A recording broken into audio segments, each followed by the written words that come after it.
This is regarding relationships between men and women and so forth. So you get a lot of questions from the youth asking about dating. I know growing up in the West, it is very difficult because it's the norm. And so the question is, how can we get to know each other if there is no dating in Islam? Sure, thank you for that. So first, we need to understand that one of the higher objectives of Islam is preservation of progeny, preservation of offspring. And so children out of wedlock are not only problematic for society generally, but it undermines the right of the child himself or herself. And often what happens, unfortunately, children who are born out of wedlock, generally because of relationships that have allowed boyfriends, girlfriends outside of marriage, have led to so many problems for the individual, for families, and for societies. So what Islam instructs, and very intelligently, that is, the dignity of the human being must be protected and must be guarded all the time. Karama, the dignity of a human being, both man and woman and children, of course. And therefore, it had permitted relationships within a marriage only between man and wife. Any other sexual relationship outside of that is unacceptable. Now, if by dating we mean those type of relationships, then categorically that is not acceptable for the reasons I have mentioned. But if by dating we mean, a person wanting to know another person whom they are interested in marrying, and they do so in ways that are legitimate from an Islamic point of view, they're not in privacy by themselves, they are in public, or they are with their families, and they get to meet each other on few occasions, so they get to know each other much more within these confines and constraints, until such time that they feel that they are happy with going ahead with the engagement and then marriage, then that is fine, right? But dating in the modern Western sense is not allowed for the reasons that I have mentioned. Yes, thank you. Should men or women, I suppose we're talking about married or not married, but when they come, to classes or functions or that sort of thing, should they be segregated?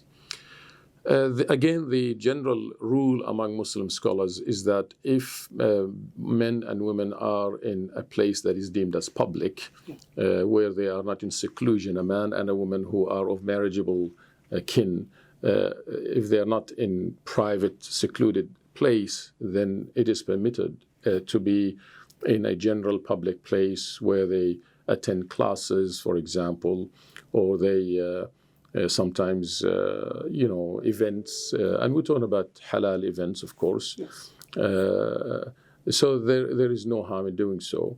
And of course, we are assuming, inshallah ta'ala, that, modesty is observed between Muslim men and women in terms of dress code. If there is modesty that is observed, and therefore being under the same roof, so to speak, for an event, whether it's learning or otherwise, is permitted. This is the general understanding of Muslim scholars. There are some who take a more conservative approach, and they will say there has to be strict separation between men and women.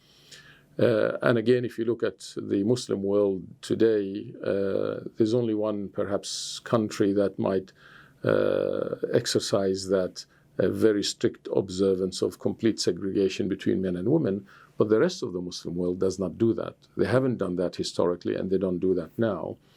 And one of the reasons, of course, is that if you were to observe those very strict segregation between men and women, then it'll definitely cause dysfunctionality in society, and it's quite impractical.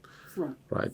And so I guess the prohibition is, as I mentioned at the outset, is for a man and a woman who are able to marry one another, who are not related as such, who cannot and should not be in a private place outside of the gaze of the public by themselves. Yes. And in a school setting, for example, when you're doing group work, and that this is a question you get regularly from students, is it okay to have that group consisting of both males and females? I think it should be fine for learning purposes, provided they're not touching each other, and there is some type of a space between them. But there is that collaboration that takes place, and of course, in a school setting, the teachers will be there to observe, and so we're not talking about this is a private place. This is a public place where it would be acceptable. The other point, of course, to understand is within especially Western contexts, and I have come across this in a number of Islamic schools where the boys and the girls have said to us that because of this very strict segregation, they begin to see the other as an alien. Right. And they say, we feel we're not equipped enough to go to the real world. How are we going? But when they leave the school, the fact is, they will go to university, many of them, or to the workplace, and then they will have to mix and mingle with the other gender. Yes. And so we should be trying to teach them how best to do that within the confines of what is appropriate and what is practical, without compromising their own religious and Islamic identity. Absolutely, absolutely. Yes, I get the same things as well. Can we be friends with the opposite gender?